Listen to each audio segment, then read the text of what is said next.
How do you protect yourself when the people plotting to end your life are your own family?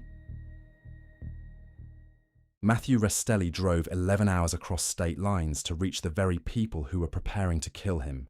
He didn't know that, of course. As far as Matthew was concerned, he was behind the wheel of his truck, driving toward a second chance, toward a home he thought he was about to put back together. Earlier that summer in Aguanga, California, Matthew's marriage to his wife, Catherine, was quietly collapsing. On the surface, they were living a normal life, raising their 2 young children.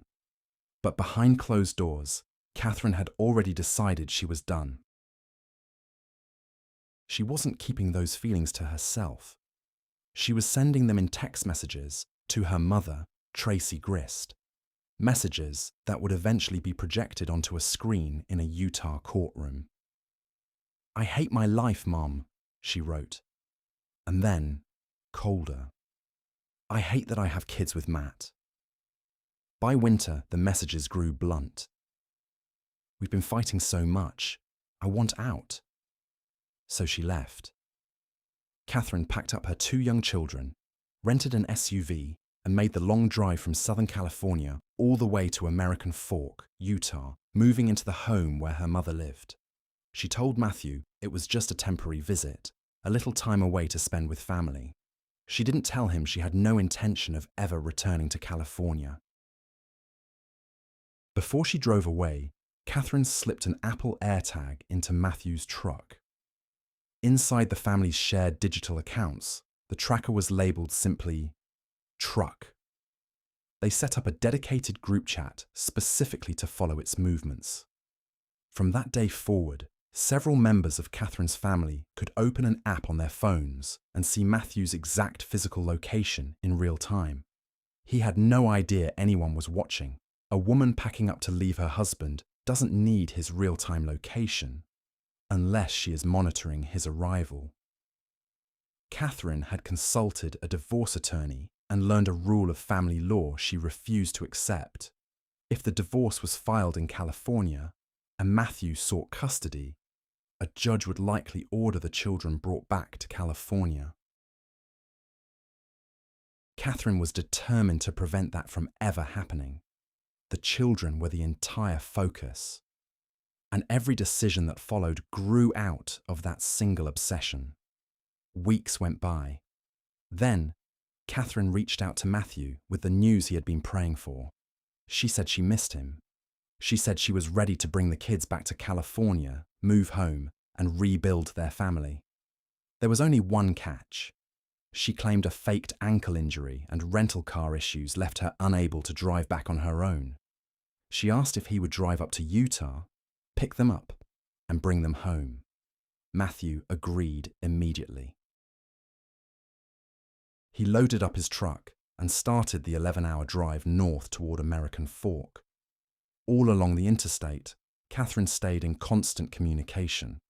She checked on his progress, helped him navigate the route, gave him the entry code for the gate of her mother's community, and told him the front door of the house would be unlocked so he could walk straight inside.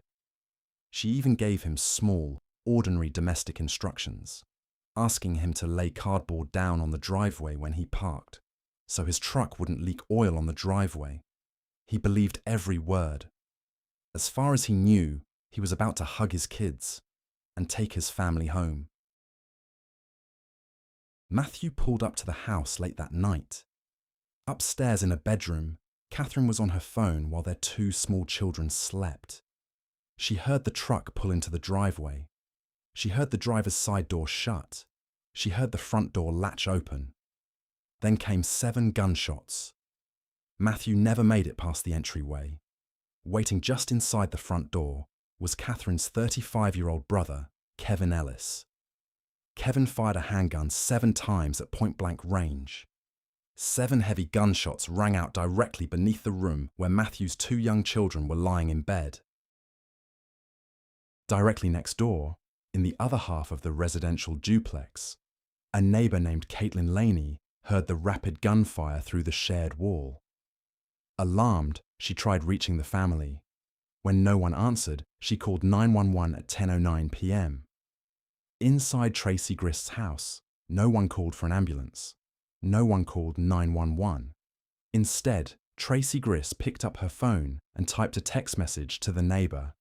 "He had a knife, and my son, Kevin, shot him." She had time to text the neighbor to control the story, but she didn't call for emergency medical help. 6 full minutes went by after the neighbor's 911 call before anyone inside the house finally dialed emergency services at 10:15 p.m. Measured from the moment the gunshots were fired, prosecutors placed the total delay at roughly 8 minutes. 8 minutes. A man was lying mortally wounded in the front hallway. 2 children were upstairs, and the adults in the home were silently organizing the space around the body. When police officers arrived, they walked into a staged scene. Matthew Restelli was lying face down on the hallway floor. Kevin Ellis was standing over the body with his arms folded. Pressed into Matthew's right hand was a folding knife. The family told responding officers a simple story: self-defense. They claimed Matthew had forced his way into the house uninvited, enraged, and lunged at them with a blade, forcing Kevin to shoot to protect his mother and sister. On paper, it sounded like a home intrusion. But within hours, homicide detectives realized almost nothing about the physical scene made sense. Matthew Restelli was naturally left-handed, yet the knife was gripped in his right hand. When the medical examiner examined the body, he found a bullet wound passing directly through Matthew's right wrist, the very wrist supposedly flexing to hold a weapon. Furthermore, forensic analysis showed the blade was held backward in a reverse grip, an orientation that, based on how he fell, would have required Matthew to stab himself as he hit the ground. Blood spatter analysis confirmed his arm had been physically lifted and moved after he was already dead. Someone had knelt over his body and placed the knife into his hand. Upstairs, Catherine was questioned by police. She would later admit under oath that she lied to investigators that night about the timeline, about when Matthew arrived, and about what she knew. The self-defense story was falling apart.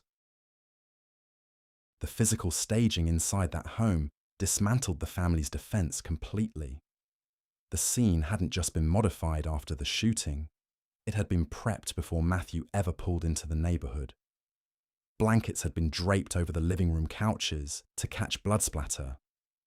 Children's toys had been cleared from the floor so there were no tripping hazards in the dark entryway.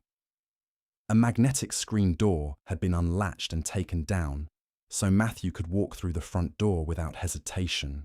Even more revealing was who was and wasn't in the house.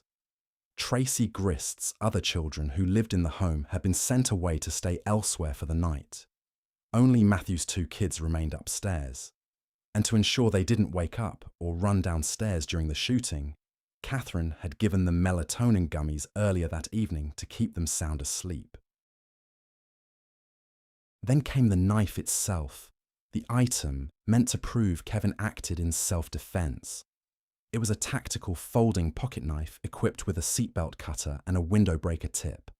Lead detective Joseph Nordin searched local retail outlets across Utah County and couldn't find a single store that sold that specific model. He tracked the manufacturer back to an overseas supplier that distributed items through a monthly tactical mystery box subscription. Matthew Restelli had no record of purchasing from or subscribing to that company, but digital records pulled from Tracy Grist's devices showed email correspondence between Grist and the subscription service. She had personally ordered a mystery box that contained that exact knife model. During trial testimony, Catherine dropped another bombshell. 3 days before the murder, her mother had shown her that exact knife wrapped in a rubber glove inside a laundry basket. Grist explained the plan directly to her daughter. They were going to put the knife in Matthew's hand after he was shot to frame the killing as self-defense. The single prop designed to save the family from prison was the exact piece of evidence that proved premeditated murder. If the physical crime scene proved the killing was staged, the digital evidence proved it was calculated over several weeks. When police searched the family's devices, they found a trail that read less like a tragedy and more like a project. Long before there was an 11-hour drive, there was a joke. For months, killing Matthew was something members of this family said out loud, in casual text messages, as a punchline. One message simply read, "I'm gonna kill him." In court, prosecutors argued that saying it over and over desensitized them to what it actually meant. It dehumanized Matthew, until killing him stopped sounding like a terrible thing and started sounding like an option. When Tracy Grist took the stand in her own defense, that was her exact excuse. All those texts, all those threats. She claimed they were just jokes, that she never meant a word of it. Except somewhere along the line, the joke got a name. In private text streams, the family never referred to Matthew by his actual name. They assigned him a code name, Olaf. Catherine claimed they used the alias so her children wouldn't recognize who the adults were discussing. For weeks, family members passed around screenshots of Matthew's location pulled from the hidden AirTag. On Catherine's iPad, investigators found secret audio recordings where she had captured her phone conversations with Matthew in the days leading up to his death. Then, investigators looked into Tracy Grist's web search history. Grist had spent significant time studying a famous high-profile murder case, the assassination of Florida law professor Dan Markel. Markel was killed in a hit arranged by his ex-wife's family to settle a bitter custody dispute. Grist searched for the names of the women involved, specifically Donna Adelson, looked up news articles detailing where Adelson was arrested, and watched a Dateline episode detailing how the family executed the crime. She wasn't just reading about another murder case. Prosecutors believed she was studying a blueprint. Her search history also included Utah gun laws, child passport acceleration, and the legal consequences of moving children across state lines without a father's consent. On the day Matthew drove north from California, Grist searched her phone for an "It's happening" meme. Catherine testified that hours before Matthew arrived, she had a crisis of conscience. She looked her mother in the eyes and said she was terrified and didn't want to go through with it. Tracy Grist looked back at her daughter and gave a 5-word answer: "I'm doing it anyway." According to Catherine's testimony, her mother brought Kevin into the scheme by taking advantage of his ongoing mental health struggles, suggesting he shoot Matthew when he walked through the door, and then turn the gun on himself. Even after the police arrived, the orchestration continued. In recorded jail calls and witness statements, family members recalled hearing Tracy Grist in the background, coaching Catherine on what to say to Matthew's family, telling her to pretend the entire evening was a blur. The legal fallout played out across 3 separate trial proceedings in Utah County. Matthew's family saw the truth long before any charges were filed. In the days right after the shooting, Matthew's mother, Diane, spoke with Tracy Grist over the phone. Grist tried to convince her that Kevin acted purely in self-defense. Diane didn't buy it. On that call, she told Grist directly, "This whole thing feels like a setup." She was right. It would take homicide detectives months to unravel the digital trail, and nearly 2 years to see it through to a final conviction. Catherine went first. She agreed to a plea deal, pleading guilty to murder on a reduced charge, criminal conspiracy, and a firearm offense. In exchange for her testimony against her brother and mother, she was sentenced to 1 to 15 years in state prison. The sentencing judge issued a strict order barring her from ever contacting her children, declaring under court record, "Your children are victims of your actions. They are lifetime victims." Kevin Ellis went to trial next in January. a jury convicted him of murder for firing 7 shots into his brother-in-law. He was sentenced to at least 20 years in state prison before becoming eligible for parole consideration. Before the judge handed down that sentence, the courtroom listened to a recording from inside the Utah County Jail. A phone call Kevin made to his sister shortly after his conviction. On that call, Kevin spoke 5 words. "I should have said no." He didn't claim he was innocent. He didn't claim he had no choice. He admitted he should have said no. His public defender argued that Kevin was manipulated, that his mother weaponized his mental health struggles, convincing him to be their protector without understanding the trap he was walking into. The prosecutor didn't entirely disagree about Tracy Grist being the mastermind, but he reminded the judge that pulling the trigger 7 times was still Kevin's choice, and taking a man's life a few feet beneath his sleeping children is something he had to answer for on his own. Finally, Tracy Grist stood trial as the matriarch. She took the stand in her own defense, denying the conspiracy and insisting she had no role in planning the murder. Her own daughter took the witness stand and testified against her. The jury deliberated for just over 5 hours before returning a guilty verdict on all counts: murder, criminal conspiracy, obstruction of justice, and domestic violence in the presence of a child. Prosecutors labelled her mission control, and the judge sentenced her to maximum consecutive terms, recommending she never receive parole. Today, Matthew's brother, Jonathan, has full legal custody of Matthew's 2 children, raising them far away from the house where their father was killed. The conspiracy designed to guarantee the family kept the children ended with every single adult involved behind bars, permanently stripped of the right to see them. Yet 2 legal outcomes in this case continue to provoke intense debate among observers. First, Matthew Restelli pleaded guilty after helping lure Matthew to Utah and testifying against her own family. In return, she received 1 to 15 years in prison. Was that plea deal necessary to convict the mastermind, or an unearned reward for someone deeply involved? Second, the jury convicted Kevin Ellis of murder, but acquitted him of criminal conspiracy, concluding he pulled the trigger but was excluded from the advance planning.